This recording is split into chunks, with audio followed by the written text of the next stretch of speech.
tells a story of someone stalking him ever since he was a little boy, but the strange whistling started from when he was only 8 years old. Is it fake? Is it real? Maybe I'll dig deeper down this rabbit hole in a later video.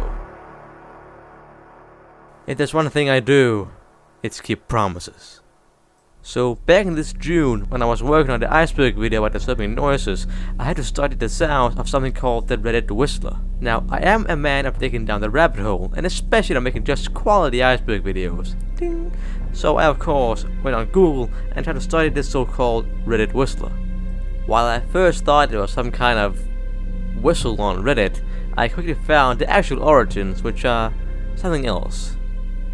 It was a Reddit post which today is about 6 years old on the r/Ask Reddit subreddit, where people were asked, what is the scariest thing that actually happened to you? This had many different answers, all making good stories and all, yet by far the most popular of these were a post made by u/bingbong123, whose name doesn't really portray the rather serious story he was about to tell. On the top post, he tells a story about a weird whistling he has heard throughout most of his life. A weird phenomenon that has been plagiarizing him through most of his life. Here it is in its full long post. I've been waiting a long time to tell Reddit the full story of the whistler. This story requires many details, but it's unexplained, creepy, and 100% true. I also have video evidence. When I was about 8 years old, I was taking my dog for a walk through the neighborhood with my mom. It was maybe 11 p.m. We lived next to a swamp/woods area on the edge of our neighborhood in Lansing, Michigan. I remember it being very silent and slightly windy. From down in the swamp, we heard somebody whistling at us. It sounded sort of like a bird, but each whistle was different enough where the lack of consistency made it human-like. The whistle sounded higher, then lower. I can't really describe it. My mom had a concerned, slightly terrified look on her face and grabbed my hand and said that we should go inside quickly. I didn't understand because I was too young, but seeing my mom freak out made me freak out too. After a while though, I kind of forgot about it. 2 years later, I was taking my dog out again, late at night. There is a large bush that could easily obscure a person behind it just next to the front door. As I was finishing the walk, the whistling noise started again. Same pitch, same inconsistent, human-like tones. As soon as I heard it, a chill went down my spine as I remembered exactly the feeling of seeing my mom, terrified, looking down into the swamp at something I couldn't see. Maybe she could neither. I ran inside as fast as possible. Years went by and I thought about it less and less. I told only a handful of people and eventually it slipped my mind. Fast forward to last summer. I'm 24. Started dating my girl Sarah. We moved out to South Dakota for work. For Independence Day, we decided to go down to Pierre, South Dakota and watch the fireworks along the bank of the Missouri River. There was a free camping spot behind the hospital where you could pitch your tent, hang out, and see the fireworks up from the river. We were near the end of the camping ground and there was very few people around us. As it was getting dark, the fireworks began. They were pretty far away, so the illumination they brought was very little. Thus, we had to sit right at the edge of the river to be able to see them. A huge thunderhead was moving in and a storm was imminent, so the air seemed electric and the wind was picking up. The atmosphere was eerie, to say the least. The police boats herded all of the other boats off the river and had left our area to do that elsewhere. Most of the other campers walked up the river to have a better view of the fireworks, but Sarah and I stayed back and were drinking PBR tall boys and kicking it. Suddenly, we heard the sound of a paddle methodically dipping into the water. We saw a figure staring at a canoe about 20 meters offshore. Sarah decided to go get more beers from the car, leaving me alone to stare at this mystery person. And then, of course, they whistled at me. My entire body was frozen and covered in goosebumps. It was the exact same whistler from my childhood, more than a decade earlier. I looked at the figure, but it was much too dark to discern who it could be. They were wearing a hat. When they were perpendicular to the shore from me, they stopped paddling, turned the canoe to face directly at me, and whistled right at me. I was so frightened I stood up and shouted at them, "Who are you?" They didn't say anything, just whistled a couple more times, turned the canoe 180, and paddled out of sight. I am a videographer, so I already had the camera by my side and was taking video of the fireworks. As the canoe was almost out of sight, I grabbed my camera and got a shot of them whistling as they went away. When Sarah came back from getting beers, she was very confused as to why I was so freaked out. When I explained, she was freaked out of it too. I was convinced we would both be murdered that night. How did this whistling person follow me after 14 years all the way to South Dakota? Was it a coincidence? Why was it the same whistling noise? Who was the person and where did they go? So many questions still unanswered. To this day, I'm more afraid of being outside in the dark where I might hear the whistling again. I'm open to any explanations.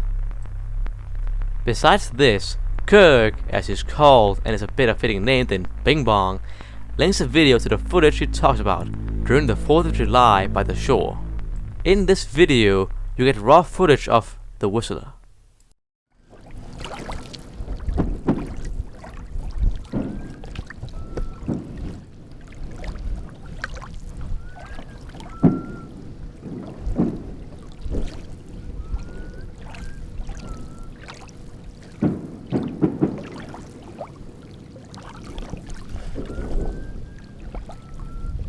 You whistling?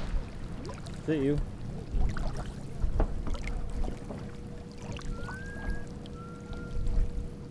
Stop it. What this actually is unknown and considered chill down many spines. People have tried to explain these happenings, but until now, we have no solid evidence or no actual proof of what is actually happening. It has neither been proven or disproven. Theories have sprung up in the hope of trying to explain what is going on and trying to find an answer.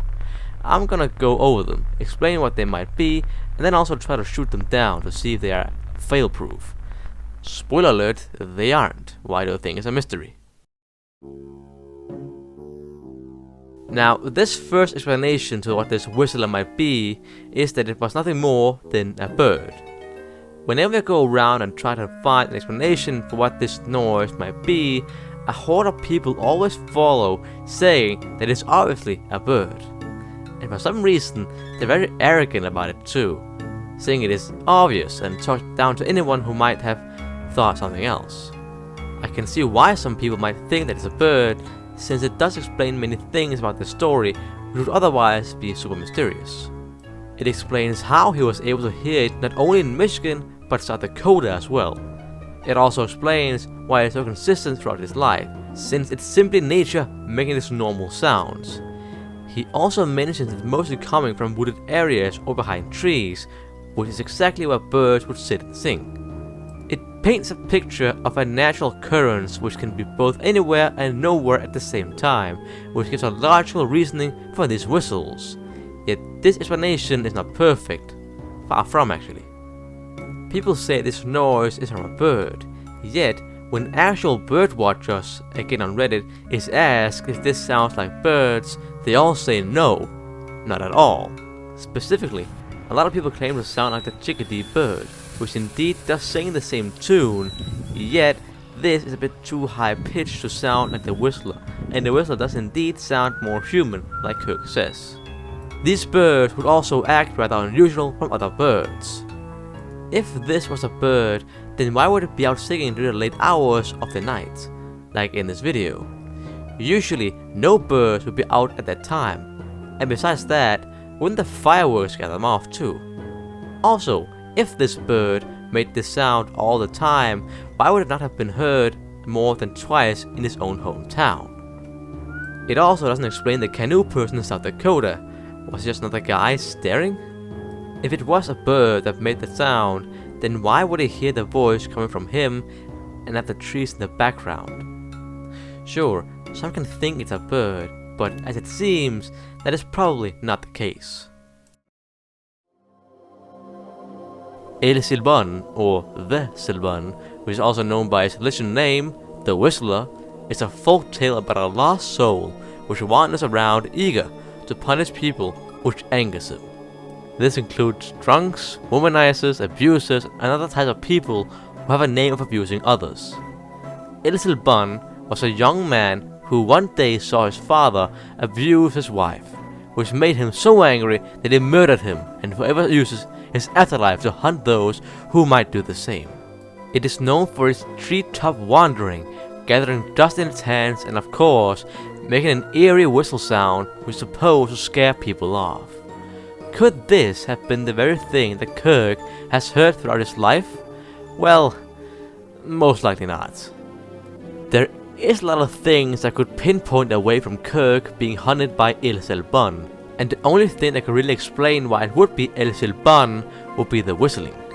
For this whistling to actually be Illicit Bun, Kirk would not only have to be a womanizer or an abuser of his family from an age of 8, which I find to be kind of hard to believe. He could be a dick, but I doubt that actually being the case. Also, I don't get that kind of vibe from him being a womanizer and all that, but that's a different thing. There is also the fact that Illicit Bun usually sits among the treetops and the sounds only come from the wooded areas. But what about the bush near his home and the canoe man? This would be out of character. Totally. And of course, I could pull the good old "oh, it's a legend" card, since it's something on the level of Bigfoot, but I'm not gonna be that type of guy. In this video at least. In real life I would totally do that. Still mad about him calling me Tiny Wiener. But what I will say is that it's a legend from Venezuela, and Illicit Bun draws around the area of Los Llanos in Venezuela, not the wheat and cornfields of the USA. For that to be true, Illicit Bun would have to take a vacation to the USA just to stalk him 3 times over a period of 16 years, and again, I don't know him, but I doubt he's that much of a dick. He has also ruled off Illicit Bun as well because of these claims. Wait, wondering what you're talking about. By saying it's coincidence, I'm proposing that it is simply a matter of coincidence. Man, I'm making money by explaining things. It could just have been that Kirk read too much into things and there's a large explanation for all 3 events. In all 3 stories, it would make sense if it was just some guy who whistled by himself through a walk. In the swamp, it could have been a guy who was simply walking about. At his house, he doesn't say that it directly came from the bush, which means that it could come from anywhere else. And since he's in the middle of a town, a lot of people might just feel jolly during a good day and feel the feeling to whistle. It is also near the same area, so it might just be the same guy, which is why it sounds the same. Even in the audio clip on YouTube, the man could simply be canoeing through the water to enjoy the 4th of July, watch some fireworks, lay back, and whistle a bit to show his positive attitude. If you combine this with the fact that he heard it over a period of 16 years, then it wouldn't sound too outlandish. The chances of finding 3 people whistling over the long period of time wouldn't be that crazy. This is what most people would say during an event like this, which is also kind of boring because it kind of sucks the life out of it. But again, most of the time, it is just something like that. A simple guy thinking too much about minor things. A weak point in this theory might be that in the video, it might sound like he's kind of relaxing, but it's also weird how he's just doing the same whistling motion over and over again in the same tune over a long period. Wouldn't that get boring or lose its meaning? And also, why does he stand up and stare at him? What's the purpose in that? But again, that might just be me reading too much into it. Don't trust the internet, kids. People like a good lie. By saying the whole story is a hoax and a lie, it means that it was a fake story, made by Kirk to get some sweet and useless internet points. He is still rather active on Reddit and posts a lot, so he seems to be not too bothered by those orange arrows.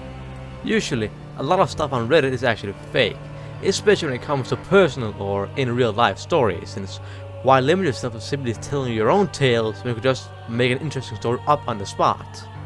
Making up stories is not really a bad thing, and can make some great stories, but when you frame it as being real, that is where the problem comes into play. This could have been a made up story. This is a good one and could intrigue many, yet there is still some errors in the details.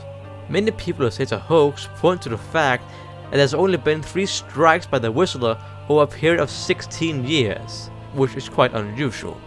At this point, he might as well not do anything at all. Another kind of cheap shot at Kirk would be the fact that he calls himself a videographer, which the video of him filming the Independence Day fireworks wouldn't suggest. Sorry Kirk, it wasn't me, it was the haters. I'm a believer myself, don't worry. If he also was a videographer, then he would know how to turn a camera and maybe film the thing whistling at him, but his reactions to this whistling is also quite unusual. The fact that he simply sits through it makes it seem like he isn't that terrified. I mean, as a man who's been stalked throughout most of his life, he seems pretty chill about it. There is also some inconsistencies between the story on Reddit and the video in itself, which lap over each other. But they were debunked by the man himself, so good on you, Kirk. There is also the fact that the video was made after the story was told, meaning that the story could potentially be faked. It could be that this story is nothing more than a tool to make the story look real. He did have enough time to make something like this, to fake it, but there's also the good old question, why though? Why would someone make a video just to make a story that they told on Reddit look more real? He does actually say that he was in Uganda when he was supposed to upload the video, which is a rather strange excuse, but I'll allow it because it'll segue us into the next segment.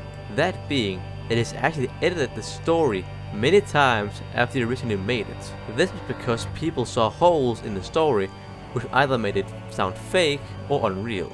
These mistakes are rather minor though, some just being simple misunderstandings. Yet, it still makes the story kind of shady. And again, there isn't that much proof that it is real either. I mean, it is posted on the internet, so it could be fake, but just saying that is also kind of cheap, isn't it? But is it fake? Probably, but there are still more theories to go through.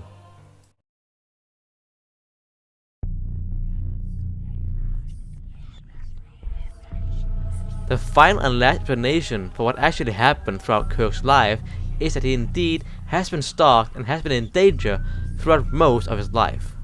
It's not unusual for creeps and other types of bad people to have a kind of mimic or to taunt their victims. A whistling sound to creep them out would be a perfect fit as well. The many scenarios he explained also sounds like the place well fit for some creep to hide, observe, or inform about the target. All near dark and hard to see places. Even though Kirk is still thriving and kicking to this very day, that doesn't mean that there's no creep to speak of. While this creep might just be nothing more than a whistler, it could very well be something dangerous, which we're all thinking of. But we never got to see his actual intentions, as he didn't do anything more than simply whistle. But just because he didn't attack, doesn't mean that he didn't want to. In those three places the whistler has been, it might have been a great place to hide and whistle, but it was also a terrible place to attack, since Kirk was always surrounded by other people. The chance of getting away with some kind of criminal activity is already pretty high, so imagine those who never struck in the first place. The world is indeed filled with people who want to do bad things, so saying that Kirk might be followed by one wouldn't be too out of the ordinary. They are everywhere. The worst people does indeed hide everywhere in this world, in every dark alley, in every empty place. Well, they might just be even around you. I mean, it happened to Kirk. Who is to say that you're in danger right now? Who is to say that your life is in danger? And the worst thing is, if this really is a creep eyeing this prey, then not only is Kirk in danger, but he is still on the loose. Who knows? Maybe he got tired of him and found someone else. Maybe he's already been found and we don't know it. Or maybe he's already whistling at someone else. The tale of the Reddit whistler is one that makes many people scratch their head. It has been going on for 6 years and we still don't know what it is. Maybe you have your own opinion on the whistler. Maybe you don't. Maybe you want me to move on. Okay, sure. If you like this type of video, then there's more of them on the channel. And now that I'm going to promote myself, you've already gone to leave, so I might as well just stop now. Still, subscribe.